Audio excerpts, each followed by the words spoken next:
pasa un torrente como vuelo tocororo para todos, manantial de esperanzas, va provocando sonrisas, se hace presente en la casa, bendición de Dios, agua de vida.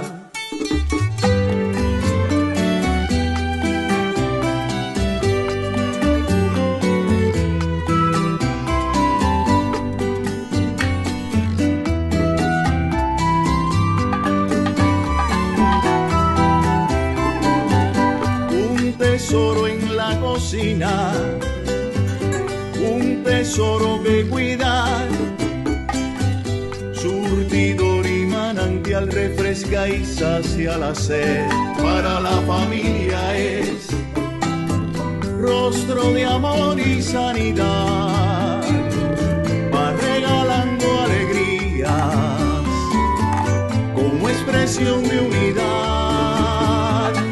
Bendición de Dios, agua de vida, gota a gota nace el riachuelo, a vivir juntos debemos aprender y que no sea de unos pocos privilegio, lo que en comunidad hay que tener. Welcome everyone to Water Drops Live, Living Waters for the World's monthly online gathering with members of our community where we share what we're learning together. We are so glad that you all are with us. And I'm here today with Doug Deppies, our co-host. Good morning, Doug. Hey, good morning, Kendall. How you doing? I'm doing well. Tell me what's going on at your house today.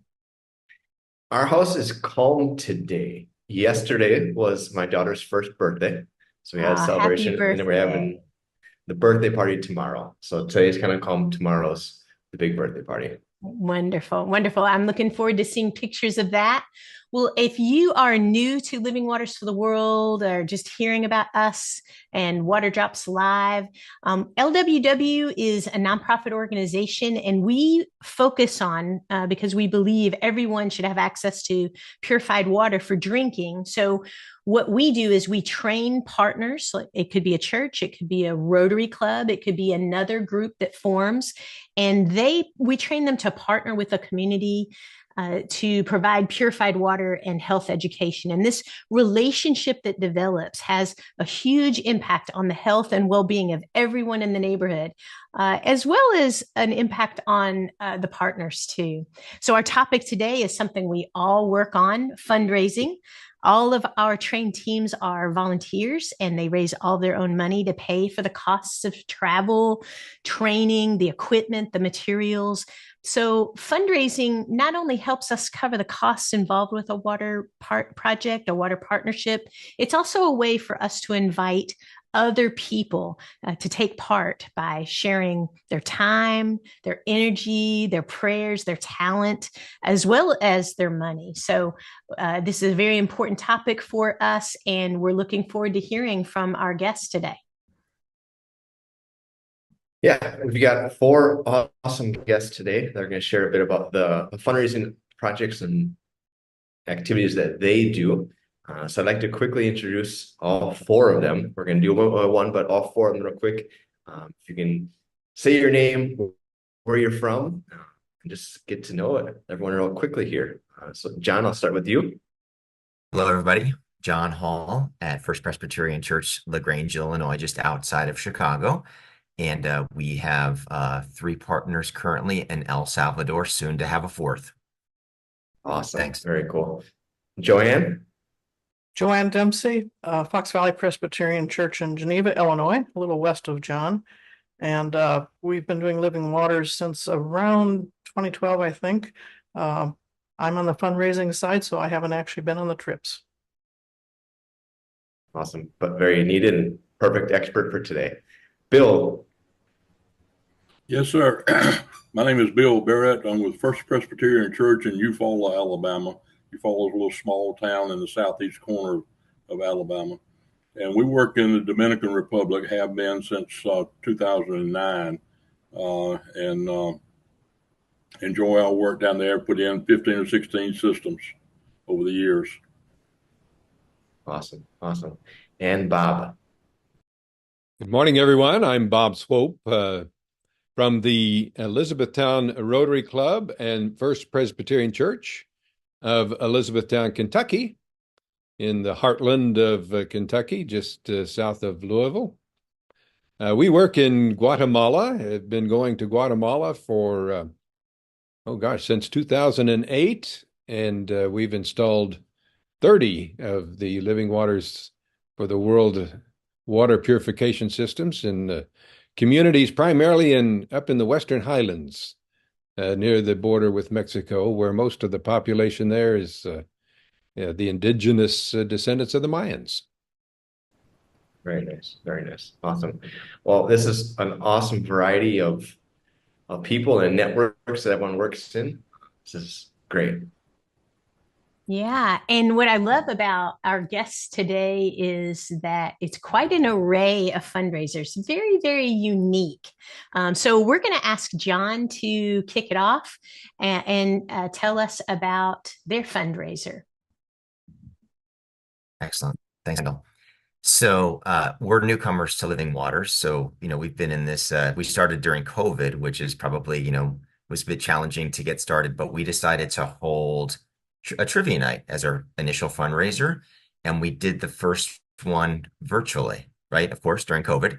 And then we followed with two more. So we're making this an annual event. And as you can see in the photo, we've got two of our team members presenting to the audience. They were actually raffling off their services. So as part of the trivia night, in between each rounds, and I'll go through logistics in just a minute, but in between each rounds, we do a raffle session, and they were raffling off their services to do handyman work for the members of the community. So that's normal for us, and we have a series of raffle items in between each round. So Emily, if you can go to the next slide. I know she's going to advance.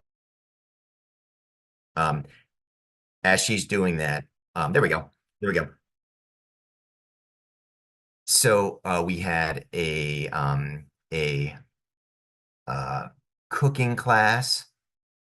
We offered a getaway in Michigan for a weekend, a house that is owned by one of the church members. We had a charcuterie board class, which was kind of unique.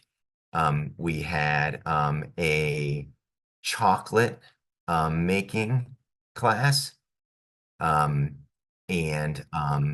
a wide variety, right? A lot of interactive and ones where you could bring a group together to do some learning. And what we've decided to do, and you can see in this one, this is our pastor, Pastor Jonathan Krogh, warming up the audience. But Jonathan came on first, then I followed, and we started the evening by sharing, why are we here tonight, right? And I shared, video, pictures of our partners in El Salvador, just to get the audience prepared for, the night and to make sure they're, as generous as possible. And you can see some of the group there. We got some folks that dressed up, but in essence, we brought, formed teams. So we've continued to go with 8 people per team. So teams of 8. And if we go to the next slide, thanks, Emily. Each team picks the name. So I was on this team, Divine Minds. So build a little team spirits. You can see that people brought food. Here's Houston, we have an answer, or the answer. You bring food. So in between each of the rounds, you have time to chat and socialize and chat amongst the different teams also.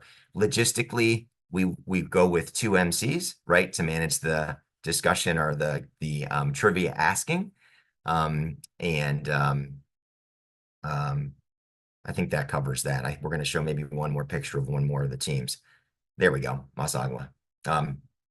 So some of the logistics that we've adhered to is the event typically is an evening event starting out at around 7 and running for a few hours. There is an entry fee per person, right? So we're, raising funds based on people paying to enter.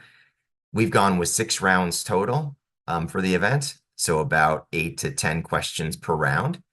And so after each round, the scores are tallied. And then the scores are shared. So each of the teams knows exactly where they stand in the process. So a little bit of competition emerges, right, as we go through the night.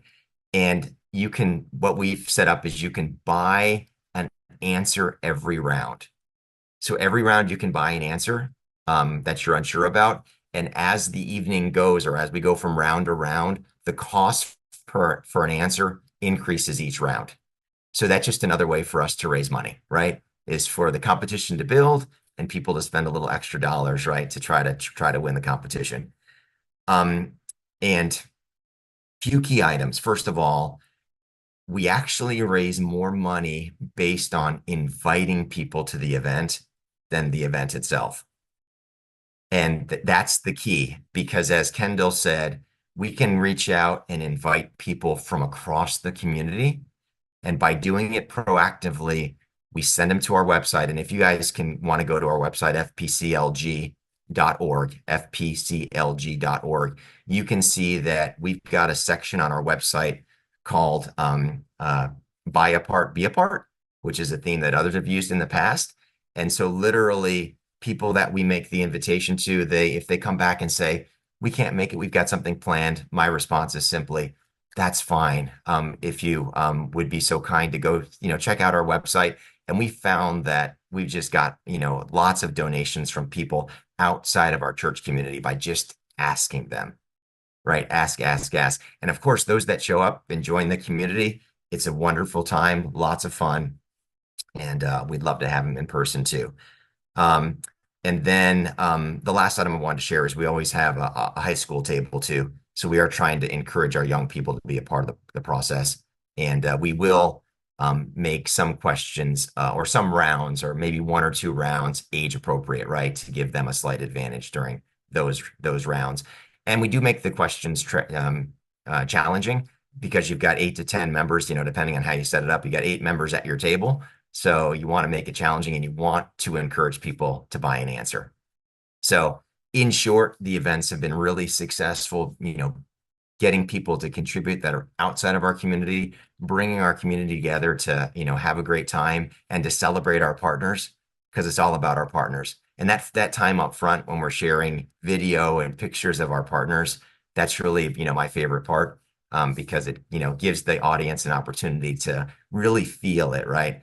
Feel the energy and the great work that, that our partners are doing. So that's a little background. I love trivia. I'm a Jeopardy fan. Grew up watching that with my mom, still watch with her. And so this is very appealing, and it sounds to me very doable. So not I know there's a lot of work that goes into this, because you've got to think of all the things, right? But you've got teams, they name themselves, and they're bringing food and drink, which adds to the fun, and a little bit of competition, which never hurts anything. And so I love the idea of this. And I'm not aware of anybody else who does a trivia night as a fundraiser for their water team. So that's pretty cool. So if somebody wanted to reach out to you and maybe get the lowdown from you on what types of questions and categories you all have, we could put them in touch with you. Certainly, and we'll share, we'll share questions, so they've got a basis to start from. That's no problem. We can share actually all of them from the past 3 years. And I would say, Kendall, a real key, and this is partly because we were virtual in year 1, we spent a lot of time with the website. That's key, right? Because it's more about the asking and making people aware and giving them a place to go to that's easy to work with and easy to contribute. That's a big part of what you want to do to get ready, right? Yeah. Very bold of you all to just go ahead and dive in, even though you were trained, right during COVID and got started during COVID, to just go ahead and do your fundraiser. And all of our teams who are represented today, we all got impacted by COVID because we were all already active by then. And we learned some things, maybe some things that we could apply when we got back in person as well, which I know my church was really glad to be back in person. Although doing it virtually, that worked great. Actually, it was very, very successful, but our community missed being in person as well. So, oh, thank you for sharing all of your insights and wisdom with us today, John. And I know you have to hop off. Is there anything that you would like to add before you go? No, I would just welcome anybody. If anybody has interest, just reach out to me and I'd love to help. It works really well. Such a fun event. So great time. Yeah, Thank very you. exciting. Thank you. Very unique. Thanks, John. Thanks all. Thanks, John. Thank you. Awesome. I love the idea of doing kind of a 2-in-1 there. Having the buy a part, be a part. If you can't join us for this, here's another way to participate. I think that's an awesome Absolutely. The option. add-on. Yeah, the add-on brings a lot more value and opens the door wider for people, Right. more people to be involved. It's wonderful. Exactly. And you know what else Cool. at the top? You said remembering our why. I wrote that down. Reminding people of why we do this, why we're here, and maybe dropping that in at several places. That's very, very key. Love those ideas. Okay. Sure, for sure. Cool. So who we got next? Joanne. Joanne. Good morning. Good morning. Our church had for many years had a very sizable rummage sale to raise money for some of its mission budget. At the point that we took on Living Waters, we not only needed more funds, but found that the funds were beginning to, or the rummage sale was beginning to have sort of outlived itself. And so we took on doing a golf outing specifically for Living Waters, and we called it Links for Living Waters. We were wanting, obviously, to raise funds, significant funds. We also wanted to involve our church members or those who attend our church in the event, both in attending it and as volunteers. And we wanted to expand the knowledge of the Living Waters mission. So we felt that this was an event that could do all of that pretty effectively. We were fortunate to have a golf course that's right at the edge of the community. And so it's easily accessed by the majority of the people who are involved at our church. We're in an area called the Fox Valley where there are probably about 6 communities that feed into our church. It also happened that the golf pro at the course was a member of the church, which was very helpful. And the congregation was at that time quite large, with a lot of active golfers. We had a lot of people that were sort of at the peak of their careers, just retired, nearing retirement, the kind of people who tend to like to be out on the golf course and who have a lot of friends that golf, which is another key, is you want them to be inviting people from the outside in as well. So we set up the event. Usually was the last week of August, just before, around the time that school was getting started. It was if you know anything about golf, a shotgun start type of golf event, with games and prizes at many of the holes. We got a car dealer to donate a car for a couple of years that was there if you got a hole-in-one. Nobody ever did. And dealers do this all the time, by the way, because they just have an insurance policy that covers it in case they do have to pay up. There were prizes for the golf winners. So big focus on making the golfing appealing. And at our peak, we had somewhere close to 80 golfers that would come out for the day. We started around noon. They could get lunch if they wanted to, then started and ended up about 8 o'clock in the evening. But there also was a dinner only option. So we had a very large number of people, usually 60 to 70 people that would come out late afternoon before dinner. They'd sit out on the patio, be able to get drinks and some snacks. And then we had dinner. And the dinner also had a what we called a prize drawing display. They were themed packages that we solicited from area businesses. Several of those were, and I don't know if you can see them. I think that list is maybe that's up, maybe some of the package themes that were restaurant packages, maybe 5 or 6 different packages there.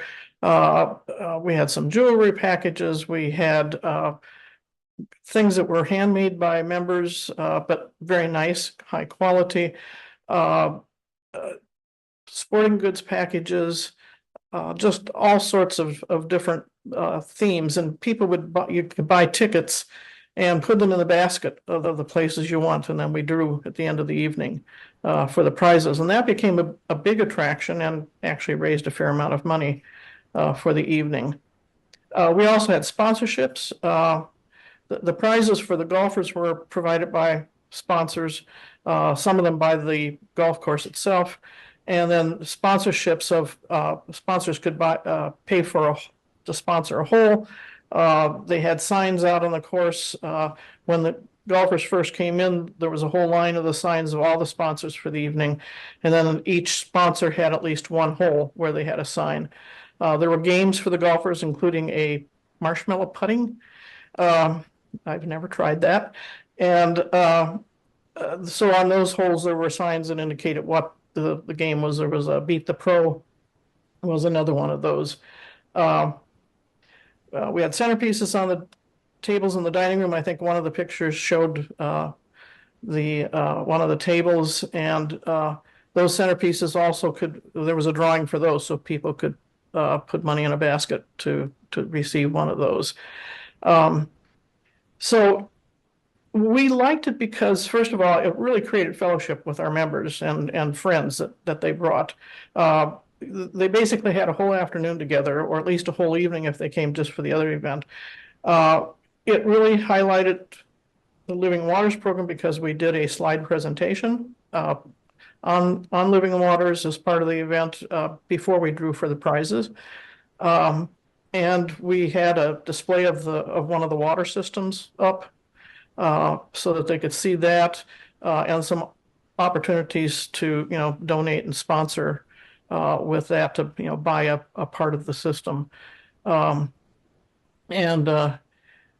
it also showed us, or got people from the community and that were not church members, so they got to know us as well.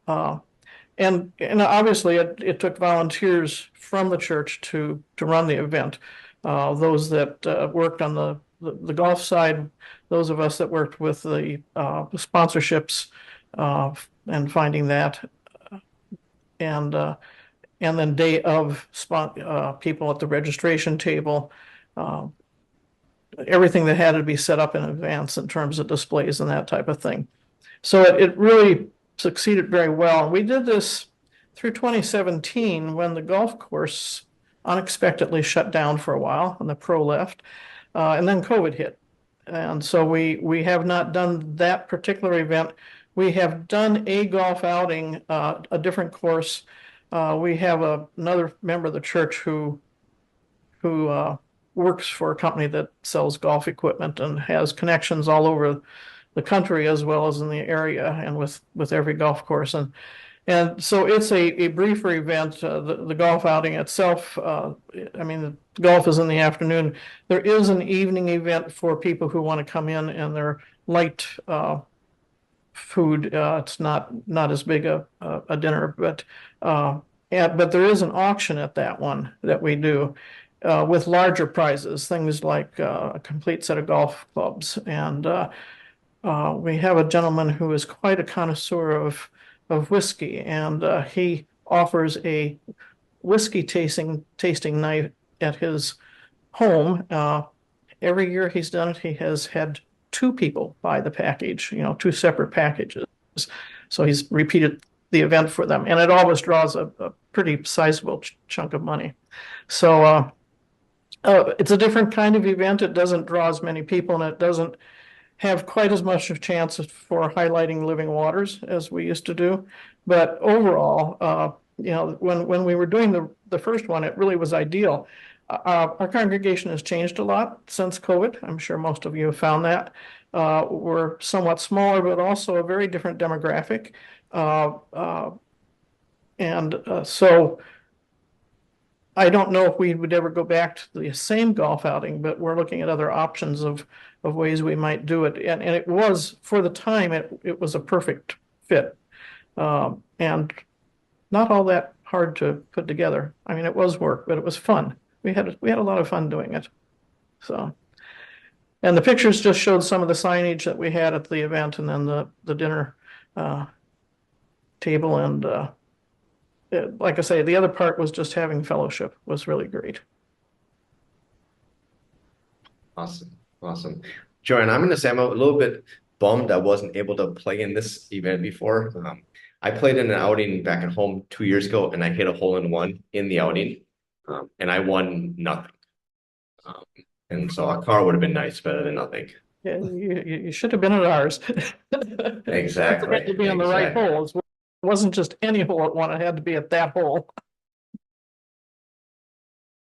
Okay, wow. But that's awesome. And again, I love hearing that too, and because you got another 2-for-1 in there. I love you guys had that event in the afternoon. Not everyone's a golfer. And so having that option to allow people to join in another way, everyone eats. That's the easy one. Yeah. So that's awesome. And it tended to be the people who came out for the dinner only, who really went in for the prize drawing packages and bought those tickets. Some of the golfers did as well, because many of them were members as well. But it was the non-golfers that really had fun with the prize drawings. Oh, I'll bet. Sure. This reminds me, lining up all those sponsors. I know that's a lot of work. Our church has done a silent auction as part of our big event that we have every year. And it just reminds me how many people work on a fundraiser. It's never just one person. It's a lot of people come together. It's a whole team. And I want to say thank you, because oftentimes these are small local businesses that we support, and they're just giving. And giving, as they say, begets giving. Generosity leads to more generosity. And I think it's a beautiful way to involve even more people, and that you all are telling the story as well. Reminding people why we're here. So yeah, when I heard that you all had a golf tournament, I remember thinking, gosh, that sounds like a lot of work. I don't know anything about golfing. And the idea here today is you might not do it exactly like Fox Valley, but maybe you start somewhere and add on to it, as you all have modified over the course of time how you have done this, because things have changed. COVID changed some things. The demographics of your church has changed, and so you've just adapted along the way. Mm-hmm. Yeah. Yeah, the small businesses that, and Geneva is a town with a lot of local owned shops and restaurants, and it's a shopping mecca for people who want to come for just a strolling of a very pleasant street with all these little shops. And there were businesses there that donated every year, and they kind of looked for us. So it got our name out with the business community as well. And we're on the other side of town. We're across the river from that part of town. Not that's very far. It's only probably less than a mile away, but nevertheless, we're not visible to those people necessarily. So it was nice to have that opportunity as well. That's great. I love that they look for you And I too have had businesses say, hey, nobody's asked me yet to contribute something to the silent auction. Yeah. And so I think that's wonderful. A way we're not just building funds, we're building awareness, we're building community as well. And that type of, I think, foundation adds to the strength of what it is that we're trying to do. Oh, that's great. Well, thank you for sharing with us, Joanne. Bill, I'd love to hear about your all's fundraiser down in Eufaula. Yeah, thank you, Kendall. I'm excited to tell you about it. Let me give you a little background. We're a small church in a small community. Our town of Eufaula is only about 12,000 people, and we have about 80 members in our church. And we're very active in living water, so fundraising has always been a challenge for us. We have, over the years, we've tried and have done plant sales, we've done golf tournaments and other different things, but we had to heavily rely on our members and our church to support our mission. And so we were searching for ways to raise money to sort of lighten the burden, if you will. And so a few years ago, several of us, 3 or 4 from the church, went up, I think it was in Franklin, Tennessee, to a Living Waters conference up there. And one of the segments was on fundraising. And a lady, and for the life of me, I cannot recall her name right off, but she talked about wine to water as a. It was Hardy Frankel, I remember. Yeah, from Yeah. Leland, Mississippi.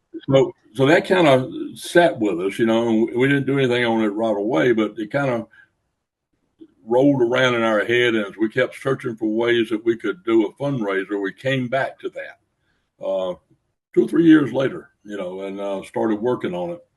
So now we're in our 3rd year of doing wine to water. Playing on the theme of the biblical water into wine, we turn it around, wine to water, and we do a wine tasting event. Essentially, is what it is. We have a chef that is fairly well known in the circles in Alabama and Southeast. That actually grew up in our church. Now lives in the Birmingham area, but he volunteers his services to prepare the food, and then we work with the local wine distributor out of Montgomery on wine selections. And essentially, the wine to water, the wine tasting portion of it is Chris, our chef, will prepare 5 dishes, and each serving is just a small bowl size, single serving or whatever. And then we have a wine that's paired with that food. And we do it one at a time. This is our first serving. This is the food. This is the wine. Second round. All this happens in a 2-hour time period, 5 servings. And so it's pretty fast paced. We have a wine connoisseur who will talk about the wines and explain, why they're paired with that food selection and that sort of thing, and sort of give the sense of this is a wine tasting event. And then we also, while this is going on, there's a whole bunch of stuff going on. It's actually 4 or 5 different ways that we're revenue streams, if you will. But we do the be a part that was talked about earlier. And that's a big part of our fundraising. That's always very successful. We set that up and run that during the event. You can see it right there on the screen where it's graphics, and we got the different parts of the system up there labeled with a price tag, and people can come up and make a donation, in relation to what one of those parts cost, and essentially buy that part for us. And that's a big part of our fundraising. The other things, we sell tickets. We sell 150 tickets each year, limited to that because of the venue size and also just being able to manage the crowd. We do sponsorships. We have a number of people, a number of companies and individuals that will buy sponsorships, and that's a big part of our. It's probably a third or a fourth of our money that we raise. Like I said, to buy a part, be a part. We also, at the end of the evening, we have wine. You generally have wine left over, and so we don't sell it because we can't sell wine, but we invite donations, and then if you make a certain amount of donation, you get a bottle of wine, and people line up to get those wines because they've tasted them and they have their favorites. And I want one bottle of that. I want 4 bottles of that. Whatever. So here's my donation, and I want my 4 bottles. And that turns out real well. That's just an added revenue source for us. So it's a great event. It's held at the in the Chamber of Commerce building, which is an old restored railroad depot. And they have an exhibition hall, which is a very, very nice facility. And like I said, we have a big crowd of folks. We have people from all around throughout the community and the neighboring towns. It's not unusual to have people who have driven an hour or more to get there. And like I said, it's a broad cross section of people, not just from our church, but throughout the community. We like to think it's become the social event of the season in Eufaula because we do have such a broad cross section of people and to come and enjoy the event, and always glad to be there. Of course, we take time during this to talk about living waters for the world, what our mission is, where we have been, what we have done, what we intend to do, what our plans are, and so we really strive on raising the awareness for living waters for the world throughout the event. So it's a dual purpose for us. It's to raise the awareness and raise fund. And luckily, it's been very successful. Like I said, we've done it 3 years, and we'll do it again. We have now gone from not having to rely on our church and our congregation to make donations to Living Waters for the World. We're self-sufficient because of this, and can carry on our mission. And just so proud of that achievement and so pleased with it. Oh, I love this. I love that how you all have taken an idea from someone else. You didn't steal it. Like Hardy was there to share about this. We have several churches who do the wine to water event now, but somebody had to be the first to Right. initiate it, and you can sort of take from one another, maybe something that you all do. The Leland Presbyterian Church will pick up the next time that they do their event. The Franklin, Kentucky church also does a wine to water. I just love these events. They too limit the size. You can't have 500 people coming to this. And I love how you all have taken the talents, the gifts that people have, and you've magnified those, you've amplified them to include, for example, Peter Polly, who was there in one of the pictures, his gifts of graphic design. He's an artist, he's a photographer. And I love the way you all do the buy a part, be a part, and that you start off with a sort of a black and white drawing of a schematic of the system, and then as people buy it, right, you put up a color picture of that, and there's price tags on it. Yeah. It's basically a shadow outline on that big screen up there of the different parts, and then he's got cardboard cutouts, if you will, and as you buy a part, he places it up there and builds the system as the night goes on. Everything gets filled in. And people love that. They love it. They love to see it come together. Yeah, it's often those little elements and thinking about it from the person who's there, from their point of view. And, how do you draw them in? And again, build community, make them feel involved. I'm going to get over to your event at some point. I know. Oh, I'm so looking forward to that. So glad to hear that this has been such a success for you all, and that you've learned as you've gone over the years. Right.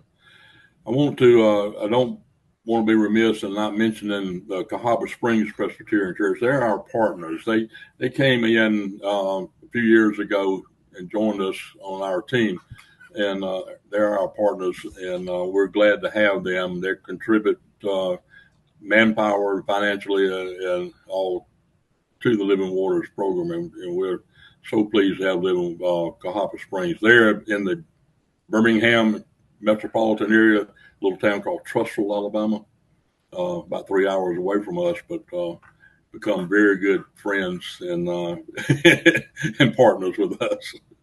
I love that. You know, that's another great point. Another way to add to our sustainability here is to partner on this side of things. Our church has done that as well, and we love it. We partner with First Trinity down in Laurel, Mississippi, and it's been great to work with them. And you share the load, you share the costs, and you also make your own team stronger that way. Oh, thanks for being with us today, Bill, and sharing about your wine to water. Thank you for having me. And if Awesome. anyone has any questions about how we do this, I'd be glad to share with you. It's been a great success for us, and I don't mind sharing that success with somebody else. Thank you so much. So Awesome. generous. Thank you. Thank you. Thank you. And last but not least, Bob Swope. Bob, what do you guys do? Well, good morning, Doug and Kendall. Our team is maybe somewhat unique in that we have two initiating partners that co-founded our team back in 2005. And that's the Elizabethtown Rotary Club as well as First Presbyterian Church. We first attended Clean Water U in 2007, and we've been traveling to Guatemala since 2008. So that partnership has been very beneficial over the years in helping us to raise funds. Our fundraiser is called A Taste of Guatemala. And some of the ideas for this fundraiser started developing on our very first trip to Guatemala back in 2008. One of the things that impressed us so much down there was the good food. The Guatemalan cuisine that we all enjoyed while we were down there. And so we thought, well, we've got to raise a lot of money if we're going to be installing systems. And maybe one way to do that is to share with our community back home some of this really good food. So we gathered a number of recipes and brought those back with us. But we also felt it was important to share the story of the plight of the people in Guatemala and the global water crisis story. And so we wanted to put an event together that would bring as many people together as we could possibly attract to share that information with.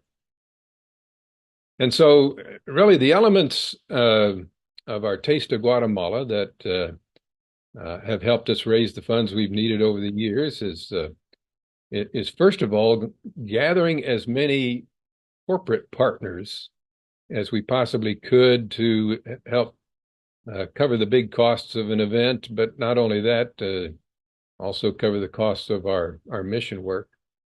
And so over the years, we've actually been able to attract over 40 corporate partners, civic club partners, industry partners, banks, a lot of doctors in town who we've, over the years, had an opportunity to just sit down with their CEOs face to face and tell our story and encourage them to write the big checks. And so these folks write checks anywhere from $500 to $5,000. And one of the ways that we entice them to write the big checks is to let them know that if they write a check at least $3,500, that we will invite one of their associates or the CEO to actually come with us and let them help us install the system that they've sponsored. But we also want to attract as many of the other community members to our event as we possibly can. And so in addition to preparing a very tasty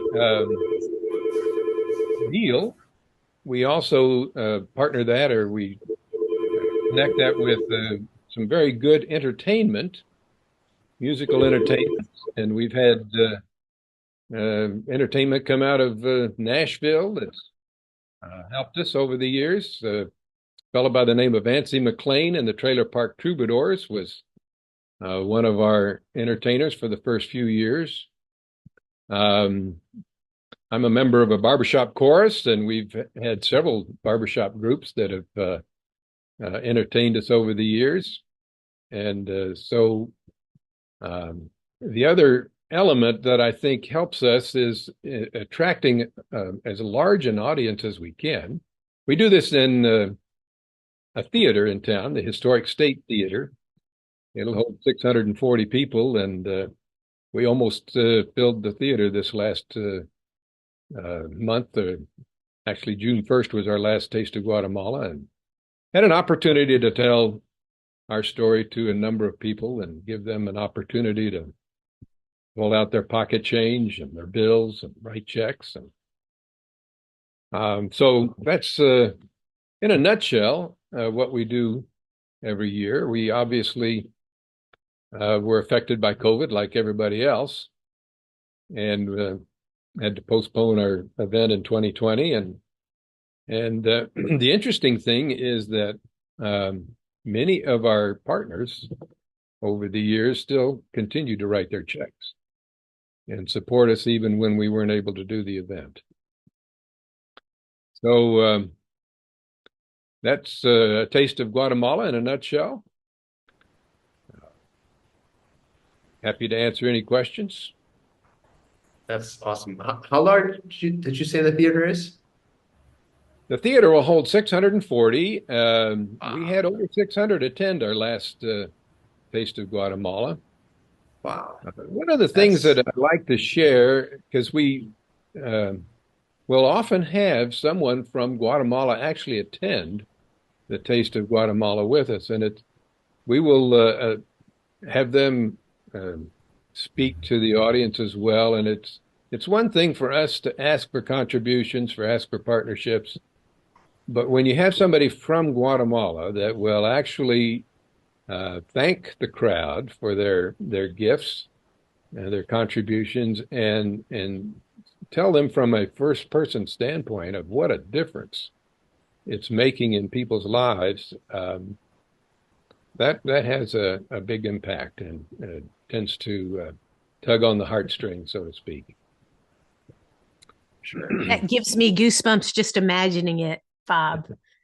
And I love that you all have so many sponsors, and also that you all invite people to come with you on a visit. That would be life-changing.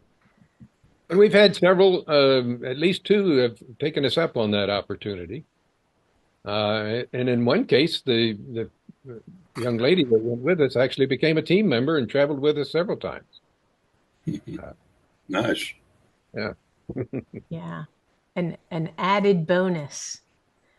One of the stories I like to tell when we're speaking to the audience is the story of the Guatemalan worry dolls. I've got one of these little worry dolls with me. The legend goes, and this goes back over 1,000 years, that one of the Mayan princesses was given a special gift by the sun god, the Mayan sun god.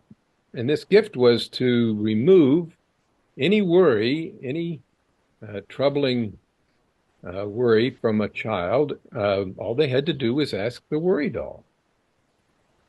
And we see that even today, many of the indigenous Mayan mothers will still have these little worry dolls. They'll give them to their children at night, and they'll instruct their children to share anything that's troubling them, anything that's worrying them, anything that's going to be keeping them up all night. Just tell it to the worry doll. Put the worry doll under their pillow, and while they're soundly sleeping at night, the worry doll will take away all of their problems. Oh. So we ask our folks in the audience, let's be like the worry doll. Join us like the worry doll, and let's remove the problem and the worry of waking up in the morning with a stomach ache, with diarrhea, with not feeling well because the only water they've had to drink is bad water. And so we bring back a number of these worry dolls, hundreds of them, and we tell the audience that for the first however many we have, 200 people that will make a contribution, they can take one of these worry dolls home to their children, their grandchildren, nieces, nephews, whatever the case may be. Oh, I love that. I love that imagery of, being able to hand your worries over and somebody working on them while you're sleeping. And we all have that. So that's great to invite people in to be a part of that. Oh, such an inspiration, you all. I know that we have a short video of a special song that your barbershop chorus did for one of your events. Yeah, they prepared a special song. On this particular event, we had one of the staff members, Living Waters for the World staff members, attend the Living Waters for the World, our Taste of Guatemala event. They had been down to Clean Water U and came up just in time to be with us that evening. And so the Kentucky Vocal Union, which is this particular chorus, prepared a special song that's very popular in Guatemala, and they sang it in Spanish. And this really brought Miriam Mazariegos to tears when she was there. But yeah, if we've got that, let's let folks hear that.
Oh, I know that was a big hit for the audience and really touched Miriam's heart. That's great.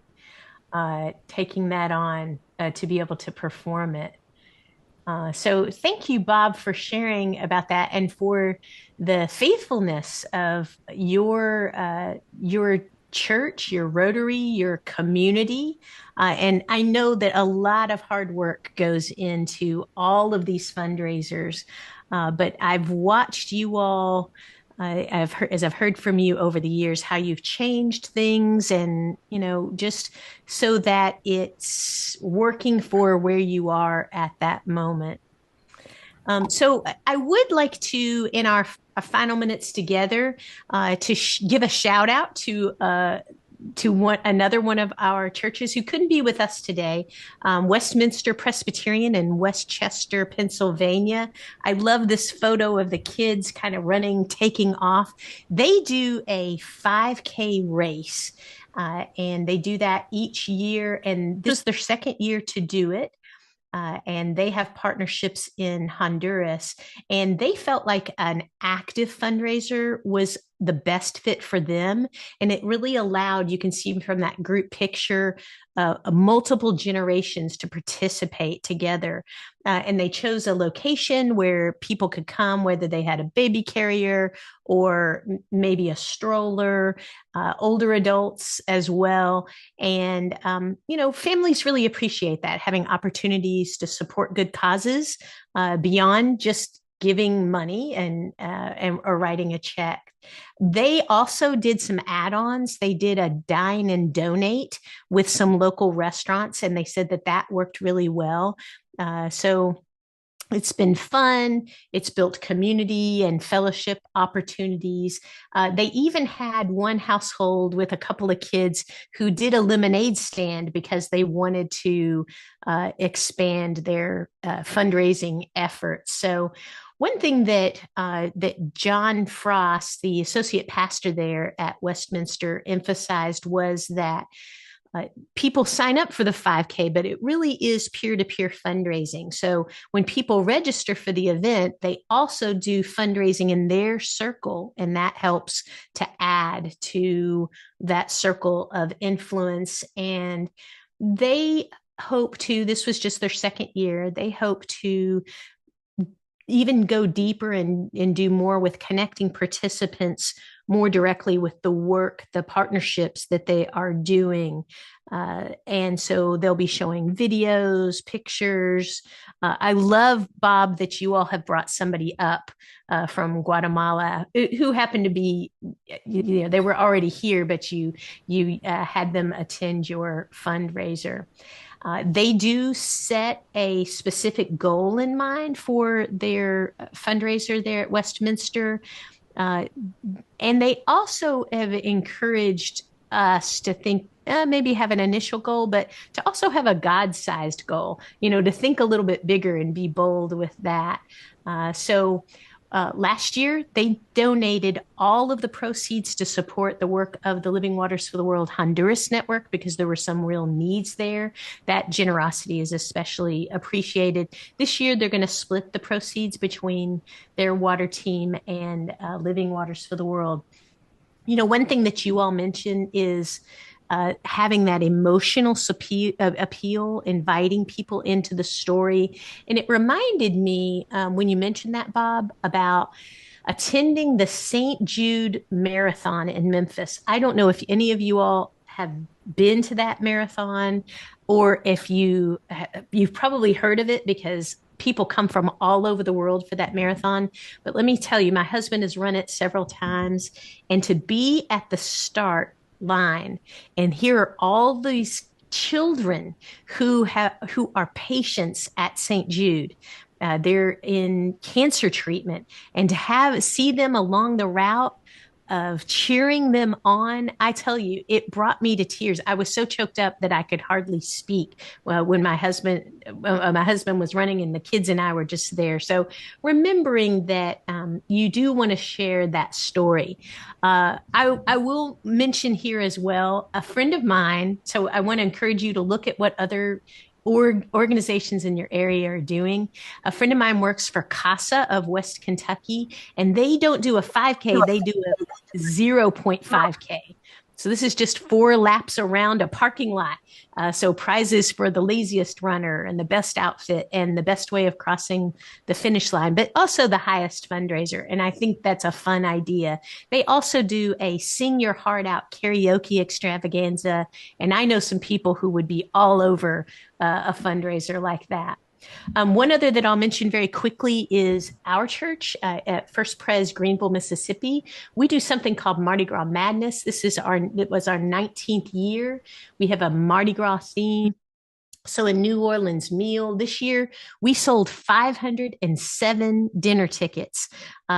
It was our first time back after COVID for a variety of reasons. And we have a pottery at our church. So our potters are making items. And it's just a community-wide event, and the whole church takes part. We are humbly proud that we have been able to give at different times back to Living Waters for the World to help with different needs. For example, when the Haiti earthquake occurred, 100% of our proceeds went to help rebuild the network there and systems that were there. So I want to encourage everyone to be creative, have fun, kind of dream big. We've heard that today from our guests. And to really remember your why. Start small, take what you learn and apply it to that next year. And John, Joanne, Bill, and Bob, I want to thank you all for being with us today and sharing what you're learning on your journey. If you all who are our listeners, have any questions about any of the ideas shared today, you can reach out to us via our website, livingwatersfortheworld.org, and we'd be happy to connect you to any of our guests today. Or if you have ideas to share as well, we love to talk about fundraisers, a way to build community awareness, and also help with our water partnership. So I want to thank you all for being with us today, and we'll see you in July for our next Living Waters for the World Water Drops Live. Thanks, you all. Thanks, guys.